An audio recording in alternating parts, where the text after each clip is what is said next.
Gimana tuh? Langsung saja. Ini sebut UNIF atau?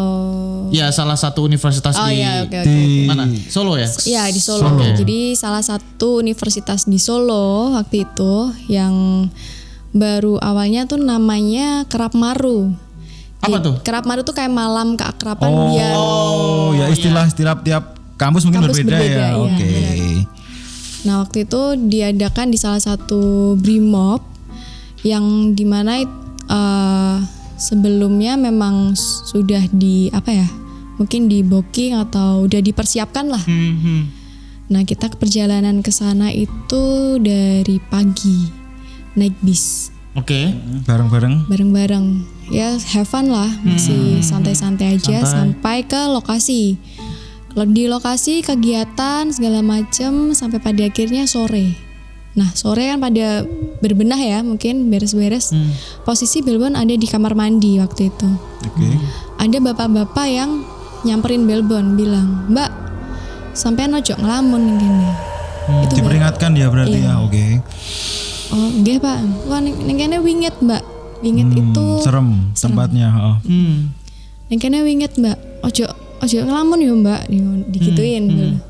Oh enggak ya kayak gitulah. Iya maksudnya kok bapaknya care gitu kan, mungkin pikiran Belu masih positif waktu itu. Merinding aku. Sudah lanjut lagi acara. Itu sore atau malam? Itu sore. Oh sore. Sore waktu bersih-bersih diri gitu kan di kamar mandi. Abis gitu acara sampai di tengah malam itu biasanya kakak pembina bentak-bentak kayak gitu loh. Biar senioritas ala-ala kakak ya, tingkat. melatih mental kok gitu. Itu dikumpulin di lapangan, bener-bener jalannya tuh kayak masuk hutan gitu ya, mungkin agak jauh sih, kayak hutan kecil gitu, terus baru lapangan, jadi kayak di tengah-tengah gitu. Dikumpulin di sana, kita kumpul dibentak-bentak sampai sekitar jam 12. Waktu pembubaran mahasiswa kita udah mulai capek mungkin ya.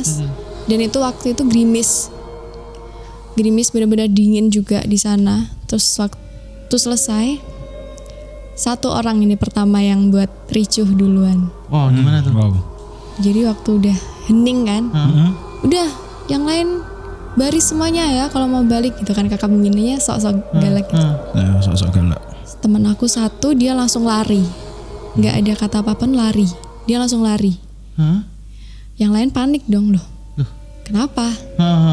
Dikirain ngeprank, maksudnya oh ini salah satu bagian dari acara. Oh iya, paham. Terus teman dia, mungkin sahabat dia yang tahu loh, mas itu mas, sampai dia tuh nggak bisa ngomong.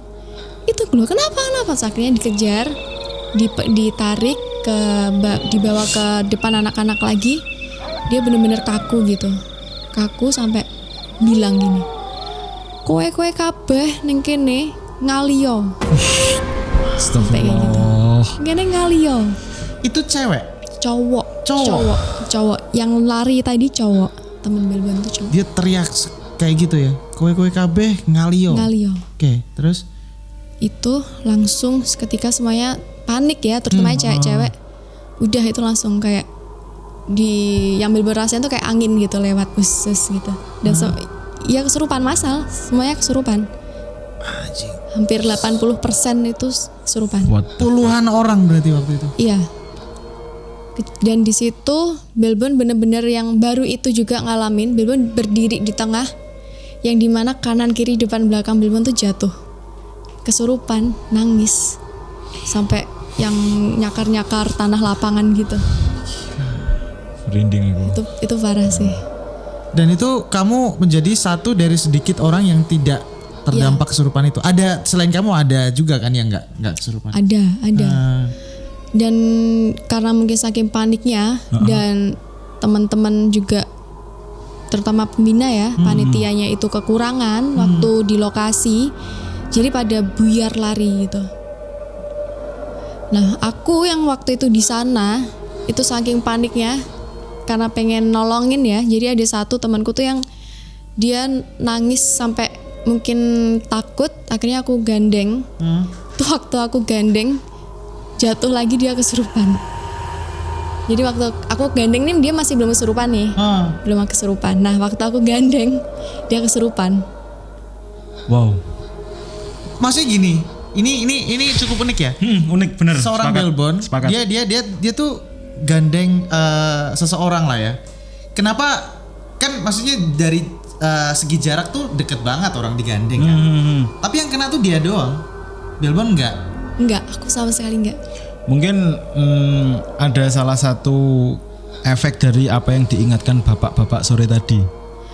Nah itu Ada tadi. keterkaitannya nggak sih? Soalnya ketika Bella tadi bicara tentang bapak-bapak itu, pikiranku bahwa ini bapak-bapak beneran orang atau bapak-bapak ini Nah, iya. bapak-bapak ini punya suatu penglihatan yang paham bahwa Bella ini nggak biasa dalam tanda kutip. Maksudku Bisa.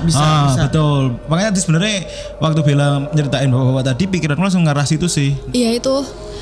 Aku juga nggak ngeh, maksudnya karena pikiranku positif ya, karena sore hari orang dari awal pagi sampai sore nggak ada apa-apa, Betul. kita have fun aja.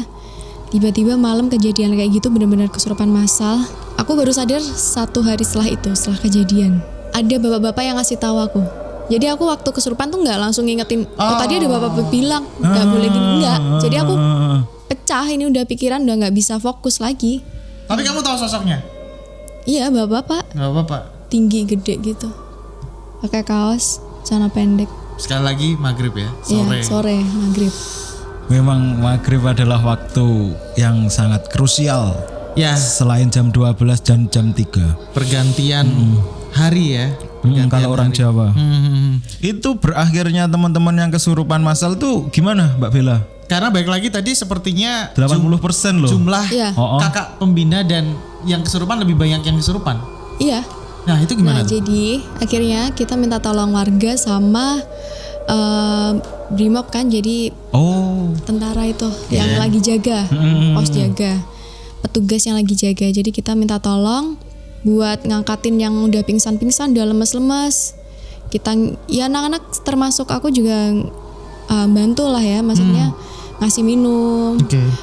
istighfar kayak gitu, bantu. Terus di titik kita ngumpul itu tadi, waktu semuanya sudah benar-benar sadar, hampir 90% sadar, itu ada satu teman Belbon yang nggak bisa sadar sampai ngomong kayak, aku nggak mau keluar soko bocah iki, aku nggak mau keluar dari tubuh ini. Itu perempuan. Istilahnya kalau mungkin orang-orang nganggap seperti itu disuwun, diminta. Iya benar, diminta. Jadi dia nggak mau. Jadi akhirnya dari tim panitia teman-teman memutuskan pulang, tapi teman Belbon itu ditinggal. Tapi dirawat. Dalam pengawasan gitu ya Iya, dalam teman-teman. pengawasan. Gitu. Terus akhirnya temanmu itu gimana kabarnya? Sekitar 3 hari 3 hari. akhirnya dikembalikan lagi ke lokasi, maksudnya minta sepuro lah, maksudnya mohon maaf jika sekalian. mengganggu ya. Oke. Tapi medianya teman Belbon itu yang kesurupan gak mau keluar itu. Terus akhirnya dia istirahat selama 1 minggu, dengar-dengar. Udah, itu berarti dari situ emang sudah selesai, maksudku benar-benar semua aman ya, nggak ada apa-apa lagi ya. Iya, setelah itu semua aman. Nggak ada efek lanjutannya lagi ya. Tidak ada. Nah, ini mungkin sedikit pesan aja sih untuk para kakak-kakak tingkat dimanapun kalian berada, di kampus manapun atau dimanapun, emang senioritas itu tidak baik. Ya, mungkin itu juga bisa mengganggu psikis dari si adik-adik tingkat kalian. Maksudnya ketika kalian menganggap ini untuk melatih mental atau apa. Itu sebenarnya cuma dalih sih menurutku, ketika melatih mental itu tidak seperti itu.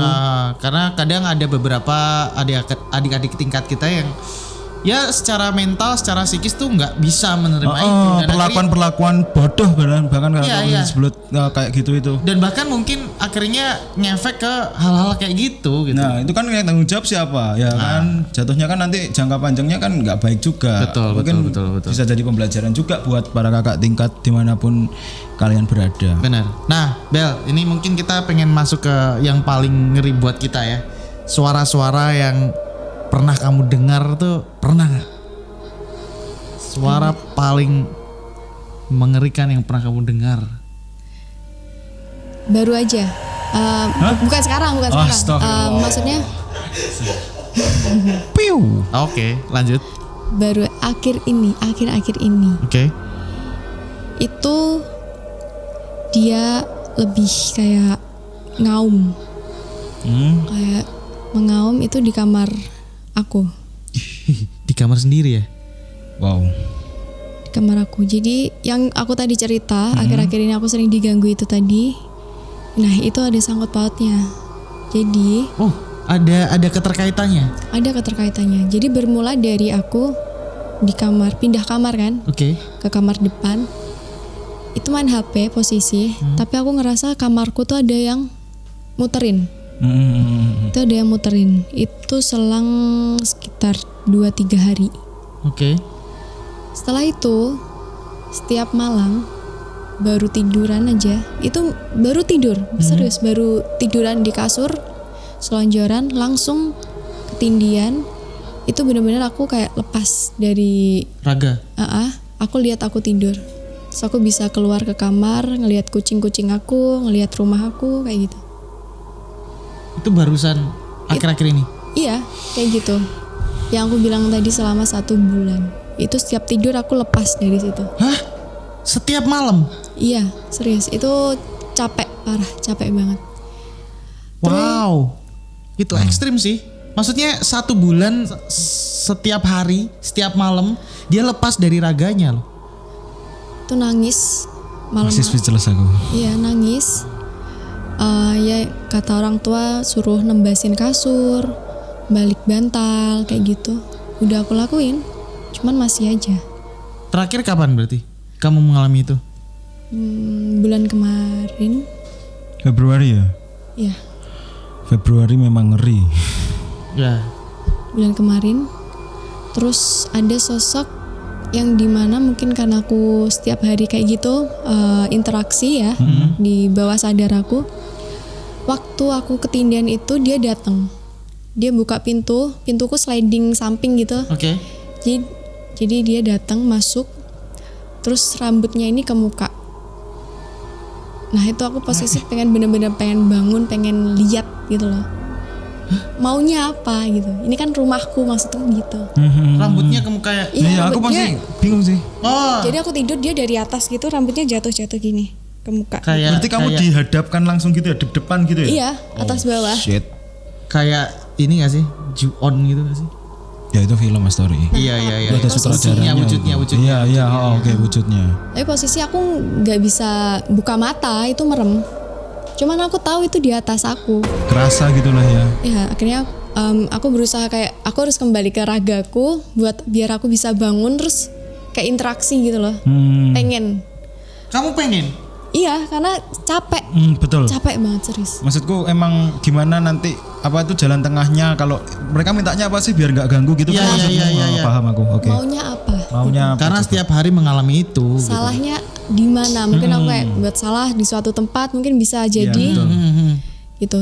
Aku bisa bangun waktu itu, tapi posisi dia udah keluar dari kamar, pergi. Itu mulai aku dikasih lihat.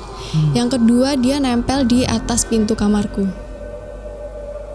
Entah itu sosok yang sama, tapi dia nempel jadi kayak tangannya tuh bisa nempel tembok ke belakang posisinya, tapi dia ngadep ke depan. Iya kayak laba-laba tapi badannya ke depan. Ke depan. Oh, wow. Sosoknya kayak gimana penggambarannya? Kayak kuntilanak tapi kayak gitu ya. Hitam, dia hitam, yang kulit hitam, rambutnya panjang. Mukanya aku nggak begitu lihat jelas, cuman kakinya dia nekuk sama tangannya kayak laba-laba gitu. Kurus. Terus jalannya merayap di atap-atap rumah. Itu makhluk apa ya kira-kira? Mungkin teman-teman kalau yang dengar apa itu kisah Bella pada malam hari ini bisa tinggalkan atau mungkin memiliki cerita serupa bisa mungkin tahu istilah makhluk itu apa mungkin. Kalau soalnya saya sendiri juga penasaran sih. Mungkin Mas Story juga. Iya. Karena apa ya? Maksudnya itu kamarmu sendiri loh. Iya, itu kamarku sendiri dan dia di pojok kamar cuman ngeliatin aku.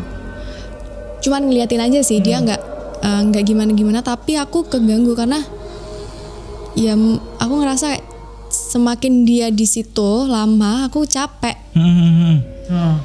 Terus di titik yang paling ekstrim ini terakhir setelah aku akhirnya sembuh, maksudnya nggak diganggu lagi.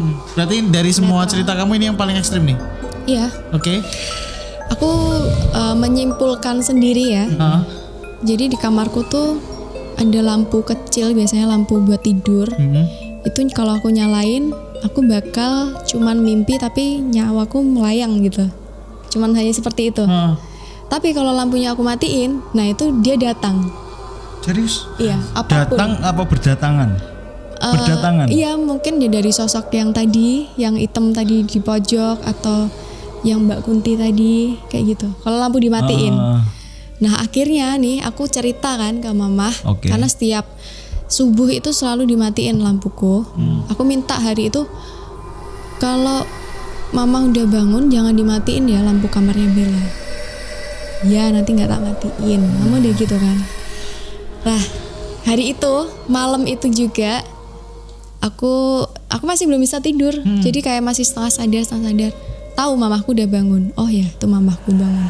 Tapi lampunya dimatiin. Lagi-lagi dimatikan ya? Lampunya dimatiin. Terus aku emosi ya. Jangan dimatiin toh mah lampunya. Itu bentak. Gak apa-apa mamah temenin. Itu seketika aku kayak langsung ngomong. Aku merinding sumpah aku merinding. Terus aku ngomong gini. Weduk mamahku Wah anjing. Serius? Itu waktu dia matiin lampu, jadi pintunya Belbon kan sliding tapi jendela-jendela, jadi Belbon langsung bisa ngelihat ruang tengah.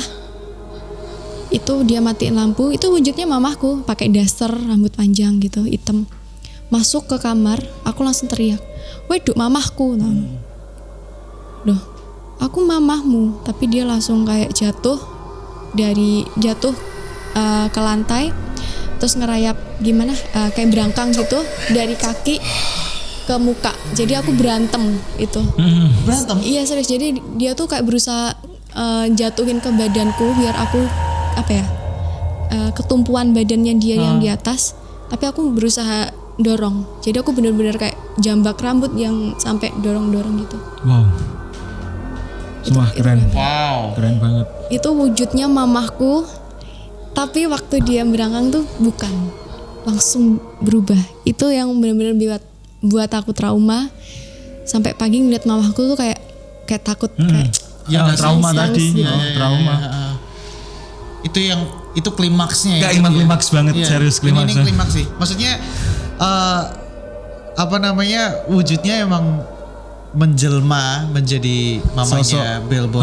Loh. Maksudnya dia punya kemampuan juga untuk mematikan dan memadamkan lampu itu tadi. Emang energinya kuat banget ya berarti itu mereka dia sampai itu. pada akhirnya ya cukup sulit dipercaya, maksudnya seorang Belbon akhirnya sama sosok itu tuh fight mungkin bertarung maksudnya. Iya benar-benar yang kayak aku nyentuh kepalanya. Bisa itu kerasa. Bisa kerasa. Iya kayak ya orang nyentuh kepalanya sampai berantem. Dan setelah itu gokil sih. Nah ini setelah itu aku marah ya, maksudnya tiba-tiba kayak gelap kayak orang pingsan gitu, benging. Telinga itu benging gitu, gelap. Terus bangun buka mata semua rapi. Lampu masih nyala. Mamaku baru bangun, baru ngeliat kok belum tidur. Seakan nggak ada apa-apa gitu. Iya. Itu kayak wah itu mamaku, iya apa duduk kayak gitu sampai serius takut. Oke. Wow, ini klimaks sih. Klimaks banget. Gokil. Nah, dari yang kayak gitu itu terus akhirnya rumah diapain, Bella? Dibersihkan, maksudku dibersihkan dalam tanda kutip pagar, doa dan lain sebagainya atau gimana? Atau mungkin dia diusir? Efek setelah itu. Diusir, tipe. Setiap rumah kan pasti ada pagernya sendiri-sendiri ya. Pasti juga ada penunggunya masing-masing. Iya betul. Aku sebenarnya udah sempat bilang ini setelah pertama kali aku diganggu itu udah sempat cerita. Aku diganggu cuman ya mungkin karena kepercayaan orang ya, termasuk mamahku, papaku. masa bodoh. Serius? Iya. Gitu. Sampai pada akhirnya mama sama papaku tuh ngerti sendiri. Jadi waktu di teras, tetangga depan rumah itu punya anak kecil. Dia teriak gini. Mamanya ngomong, "Dek, ini lo jajan, kamu mau yang apa?" Gitu kan. Itu malam, posisi malam. Kayak tukang bakso lewat. "Gak mau, aku gak mau turun, itu loh depan rumah ada kuntilanaknya." Ih. Itu sama nunjuk-nunjuk. Rumahnya mana? Ada depan, jadi tetangga depan rumah. Nah itu waktu anak kecilnya ngomong kayak gitu, mamah sama papa posisi ada di teras. Emang anak kecil kan juga nggak ngapain juga ya, anak kecil bohong gitu kan, dia mungkin Iya, orang iya, tua iya, mikirnya iya, juga, iya, makanya iya. percaya. Balik lagi ke kondisi anak kecil yang Fitrah masih tadi. fitrah tadi ya. Ya karena emang anak kecil fitrah. Masih suci, masih dosanya masih nggak punya gitu. Jadi dia pastinya lebih sensitif, lebih gampang ngelihat kayak gitu gitu ya. Wow, ini mungkin satu hal yang baru kalian simak, baru betul. kalian dengar. Betul Mas Tori. Seorang Bella Bonita yang kalian lihat di media sosial dengan puluhan ribu followersnya, dengan kecantikannya, kemudian juga eksistensi di dunia entertainment dan lain-lain. Ternyata ada sisi gelap, sisi lain seorang Bella Bonita. Iya, jadi ya baru cukup kita tahu. sangat menyita logika ya itu ketika Bella sampai fight loh.